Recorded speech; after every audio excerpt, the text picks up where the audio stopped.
नमस्कार दोस्तों, साहित्य ज्ञान क्लासेस में हार्दिक स्वागत है आपका। आज के सत्र में हम अध्ययन कर रहे हैं वैचारिक पृष्ठभूमि में आदिवासी विमर्श। कि आदिवासी विमर्श क्या है, आदिवासी साहित्य की अवधारणा, कि ये विमर्श कौन सा विमर्श है, किस प्रकार का विमर्श है, और आदिवासी साहित्य की क्या अवधारणा है। आदिवासी साहित्य का राष्ट्रीय घोषणा पत्र, आदिवासी साहित्य का भाषाई मानचित्र, आदिवासी विमर्श के रचनाकार और उनकी प्रमुख रचनाएं। कि आदिवासी विमर्श की प्रमुख रचनाएं कौन सी हैं और रचनाकार कौन से हैं, कि किस प्रकार का साहित्य आदिवासी विमर्श में लिखा जाता है, उन सभी तथ्यों का अध्ययन हम आज के सत्र में करेंगे। तो चलिए शुरू करते हैं। आदिवासी विमर्श की अवधारणा। सर्वप्रथम कि आदिवासी विमर्श का मूल लक्ष्य उन कारणों की खोज है जिनके कारण आदिवासी अस्मिता संकट में है। यानी उन कारणों को खोजा है कि जिनमें आदिवासी जो अस्मिता है, उनका अस्तित्व है, वह संकट में है और आदिवासी अपना जल, जंगल और जीवन छोड़ने को विवश हैं। यानी आदिवासी हमेशा हमेशा कहाँ रहते हैं? जंगल में। और वह वहाँ का जंगल, जीवन और अपना स्थान छोड़ने को विवश क्यों हुए, क्या इस प्रकार के क्या कारण हैं, उन सभी तथ्यों का अध्ययन हम करेंगे। कि पूंजीवादी और वर्चस्ववादी सत्ता किस प्रकार आदिवासी समाज का शोषण करती हैं और उसके हितों को हाशिए पर डाल देती है। यानी उनका जंगल धीरे धीरे क्या हो रहा है? समाप्त होते जा रहे हैं। सभी जगह कंक्रीट की बिल्डिंग बनती जा रही हैं, है ना। तो जो आदिवासी जनजाति हैं उनको भी रहने का स्थान नहीं मिल पा रहे हैं, उसी प्रकार और उनका शोषण भी हो रहा है, उनको अधिकार प्राप्त नहीं है पूरे। तो ये सभी प्रमुख कारण हैं। तथा भूमंडलीकरण की प्रक्रिया में किस प्रकार आदिवासियों की जीवनदायी शक्तियों एवं स्रोतों का विनाश कर आदिवासियों को पलायन एवं विस्थापन के लिए विवश किया जा रहा है। यानी जहाँ पर उनके स्थान हैं रहने के, ये क्या एक समूहों में, कबीलों में और इस प्रकार ये रहते हैं। तो भूमंडलीकरण हुआ, हर जगह नई नई बिल्डिंग बन रही हैं, नए नए चीज़ें बन रही हैं, रोड बन रही हैं, जंगल, सड़क सब, मतलब स्थिति इनकी बहुत खराब कर दी। और फिर ये इनकी जो जीवन शक्तियाँ थी, इनके पास जो लैंड हुआ करती थी वो इनसे छीन लिया गया, सारी चीज़ें इनसे ले ली गई। तो क्या हुआ, ये वहाँ से पलायन, नहीं उस जगह से जाने लगे और विस्थापन के लिए मजबूर और विवश हो गए। इसका सूक्ष्म विश्लेषण आदिवासी विमर्श में मौजूद है। समकालीन हिंदी कविता में आदिवासी विमर्श का स्वर सुनाई देता है। उदाहरण स्वरूप निर्मला पुतुल की निम्नांकित पंक्तियों में विस्थापन एवं पलायन के दर्द को देखा जा सकता है। कि धरती के इस छोर से उस छोर तक मुट्ठी भर चावल लिए दौड़ती, हाँफती, भागती, तलाश रही हूँ निरंतर अपनी जमीन, अपना घर, अपने होने का अर्थ। ये निर्मला पुतुल की रचना है जिसमें साफ स्पष्ट दिखाई दे रहा है कि धरती के इस छोर से उस छोर तक मुट्ठी भर चावल लेने, अपने लिए थोड़ा सा सामान लेकर दौड़ती, हाँफती, भागती रही और अपने घर को मैं तलाशती रही। कि आदिवासी साहित्य की अवधारणा क्या है? कि आदिवासी साहित्य की अवधारणा को लेकर 3 तरह के मत हैं। आदिवासी विषय पर लिखा गया साहित्य आदिवासी साहित्य है। आदिवासियों द्वारा लिखा गया साहित्य आदिवासी साहित्य है। कि आदिवासी दर्शन के तत्वों वाला साहित्य ही आदिवासी साहित्य है। कहने का तात्पर्य है कि जो आदिवासी विषय पर लिखा गया उस साहित्य को आदिवासी साहित्य कहा जाए, क्या जो आदिवासियों के द्वारा लिखा गया उस विषय को आदिवासी साहित्य कहा जाए, या फिर जिन व्यक्तियों ने आदिवासियों का निरीक्षण किया, उनको देखा, उनकी जीवन दर्शन, उनको जीवन की स्थितियों को देखा, उस विषय पर साहित्य लिखा, क्या वह आदिवासी साहित्य कहा जाएगा?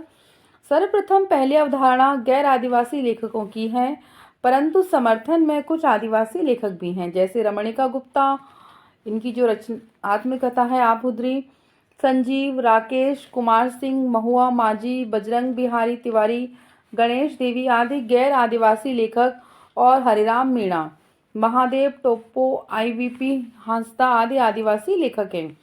दूसरी अवधारणा उन आदिवासी लेखकों और साहित्यकारों की है जो जन्मना और स्वानुभूति के आधार पर आदिवासियों द्वारा लिखे गए साहित्य को ही आदिवासी साहित्य मानते हैं। अंतिम और तीसरी अवधारणा उन आदिवासी लेखकों की है जो आदिवासियत के तत्वों का निर्वाह करने वाले साहित्य को ही आदिवासी साहित्य के रूप में स्वीकार करते हैं। ऐसे लेखकों और साहित्यकारों के भारतीय आदिवासी समूह ने 14-15 जून सन 2014 को रांची, झारखंड में आयोजित 2 दिवसीय राष्ट्रीय सेमिनार में इस अवधारणा को ठोस रूप में प्रस्तुत किया कि जिसे आदिवासी साहित्य का रांची घोषणा पत्र के तौर पर जाना जा रहा है और जो अब आदिवासी साहित्य विमर्श का केंद्रीय बिंदु बन गया है। आदिवासी विमर्श की दलित विमर्श से भिन्नता, यानी किस प्रकार आदिवासी विमर्श अलग विमर्श है। विमर्श यानी चिंतन, जिस विषय पर विचार किया जाए उसे विमर्श कहा गया। और दलित विमर्श की आदिवासी विमर्श अलग और दलित विमर्श अलग है। तो दलितों की समस्या मुख्यतः सामाजिक है, पर आदिवासियों की समस्या भाषाई व सांस्कृतिक। यानी कहने का तात्पर्य है कि दलित क्या है, समाज का एक अंग है, उनकी समस्या सामाजिक है, समाज के एक अंग के रूप में उनको स्वीकार किया गया है। और आदिवासियों की जो है उनका भाषा अलग है, उनका रहन सहन अलग है, उनका जीवन अलग है, उनकी सांस्कृतिक परिवेश अलग है। तो क्या है, आदिवासियों में इस प्रकार भिन्नता है। दलित विमर्श में आत्म की प्रधानता दिख रही, वहीं आदिवासी विमर्श केंद्र में सामूहिकता।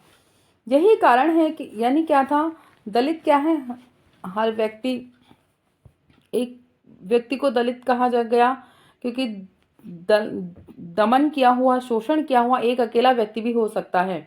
पर आदिवासी विमर्श में क्या हुआ कि इनके कबीले पूरे के पूरे एक साथ, इनका बहुत सारे लोग एक साथ एक समूह में रहते हैं, तो यही इनका प्रमुख कारण है।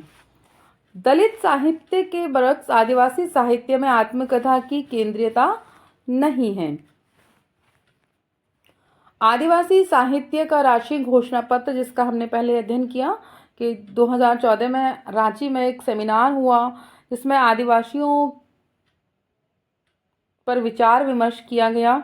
आदिवासी साहित्य की बुनियादी शर्त उसमें आदिवासी दर्शन का होना है, जिसमें मूल तत्व हैं प्रकृति की लय, ताल और संगीत का जो अनुसरण करता हो, यानी प्रकृति के साथ रहता हो, उसने भौतिक आवश्यकताओं को न अपनाया हो और प्रकृति के साथ अपना जीवन वह जी रहा हो, जो प्रकृति और प्रेम के आत्मीय संबंध और गरिमा का सम्मान करता हो, जिसमें पुरखों पूर्वजों के ज्ञान विज्ञान, कला कौशल और इंसानी बेहतरी के अनुभवों के प्रति आभार हो, जो समूचे जीव जगत की अवहेलना नहीं करे।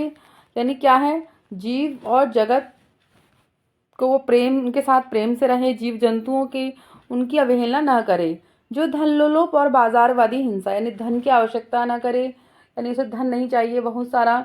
बाजारवादी हिंसा, यानी आजकल क्या है, बाजारवाद का ज़माना है कि चीज़ें बाज़ार में बिक रही हैं, बाज़ार चीज़ें है ना, व्यक्ति बाज़ार खरीदे जा रहा है, शॉपिंग, ये सब आदिवासी विमर्श नहीं। उनको साधारण जनजीवन, साधारण रहन सहन, प्रकृति के प्रति प्रेम हो, जीवन पशु पक्षियों के प्रति उनका लगाव हो, भौतिकवादी सभ्यता के प्रति उनका कोई मोह न हो, लालसा का नकार करता हो, यानी उसमें धन की कोई आवश्यकता ना हो कि मुझे नौकरी करनी है या मुझे इस प्रकार धन इकट्ठा करना है, बिजनेस करने हैं, बाजार में अपनी संपत्तियों को बेचना है, खरीदना है, इस प्रकार उनमें कोई, उनके मन में कोई लालच न हो।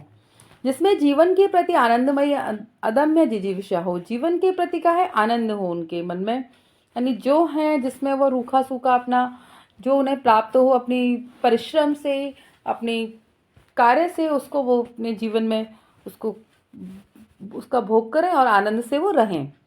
जिसमें सृष्टि और समष्टि के प्रति कृतज्ञता का भाव हो, यानी वो सृष्टि के और उसके प्रति सोचे, समाज के प्रति अपने, उनका एक अलग समाज है उसके बारे में, और सृष्टि जो धरती को संसाधन की बजाय माँ मानकर उसके बचाव और रचाव के लिए खुद को उसका संरक्षक मानता हूँ, महत्वपूर्ण है।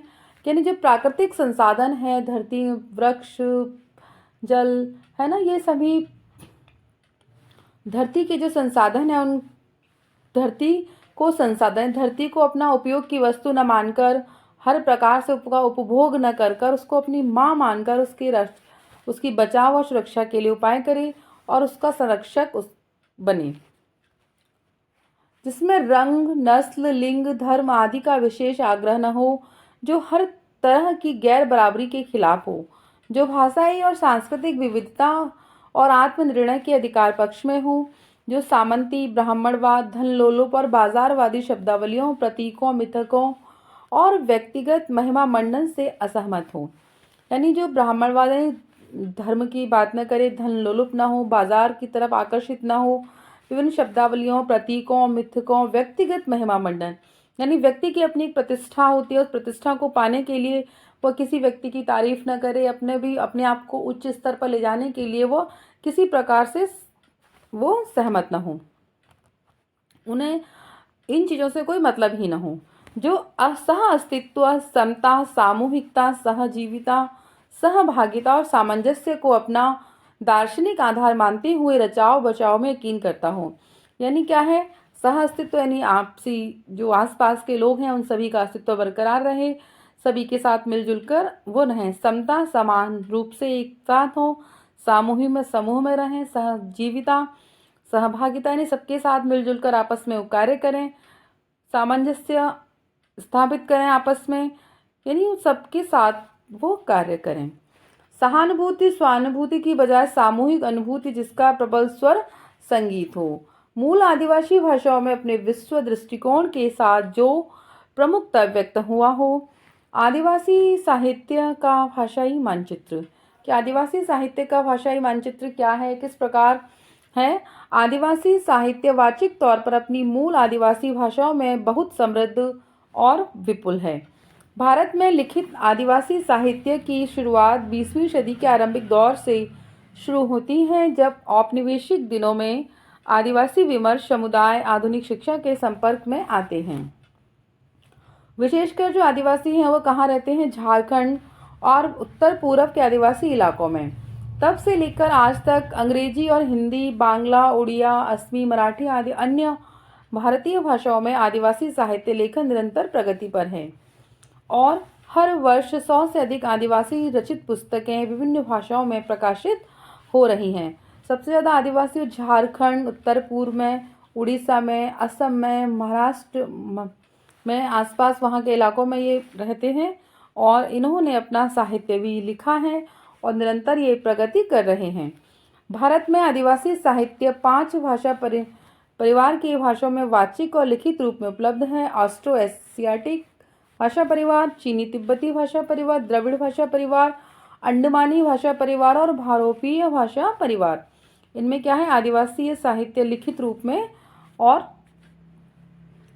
वाचिक यानी लिखने और पढ़ने के लिए साहित्य उपलब्ध है। आदिवासी विमर्श की रचनाकार और रचनाएं कौन कौन है? सबसे पहले है रमणिका गुप्ता। इन्होंने आदिवासी शौर्य एवं विद्रोह इनकी रचना है। आदिवासी विकास से विस्थापन, आदिवासी साहित्य यात्रा, आदिवासी कौन, आदिवासी अस्मिता का संकट, आदिवासी लेखन एक उभरती चेतना। सन 2013 में यह रचना इनकी प्रकाशित हुई है। तो इन्होंने आदिवासियों से संबंधित इतनी सारी रचनाएं लिखी हैं। नेक्स्ट है सुश्री शरद सिंह। इन्होंने लिखी है आदिवासियों का संसार, आदिवासी परंपरा, आदिवासी लोक नृत्य गीत। आदिवासियों के देवी देवता यानी उनके देवी देवताओं भी भिन्न होते हैं, वहाँ अलग प्रकार की पूजाएं वगैरह की जाती हैं। भारत के आदिवासी क्षेत्रों की लोक कथाएं सन 2009, यानी आदिवासी हैं उनकी आदिवासी क्षेत्रों की जो प्रचलित लोक कथाएं हैं वह भी उनकी अलग हैं। हरिहर वैष्णव, इनकी रचना है बस्तर की आदिवासी एवं लोक हस्तशिल्प परंपरा, यानी वो अपने लिए हस्तशिल्प का भी कार्य करते हैं, जैसे टोकरी बनाना, बहुत सारे ऐसे काम हैं जो हाथों से करते हैं हस्तशिल्प में, और वो भी आदिवासी लोग हैं। देवेंद्र गोलदार नेगी की रचना है आदिवासी संस्कृति के आर्थिक आधार, यानी उनके क्या है अर्थ, किस प्रकार वो अपने जीवन में अर्थ का उपयोग करते हैं और अर्थ उनके जीवन में कितनी उपयोगिता रखता है उसका भी उन्होंने दर्शन किया है और उसके बारे में लिखा है। हरिराम मीणा की रचना है आदिवासी दुनिया सन 2013 ईस्वी और डांग 1900 सन 2019 ईस्वी। गंगा सहाय मीणा राजस्थान के हैं। इन्होंने आदिवासी साहित्य विमर्श पर पुस्तक लिखी है। गणेश देवी घुमंतु है पर चोर नहीं।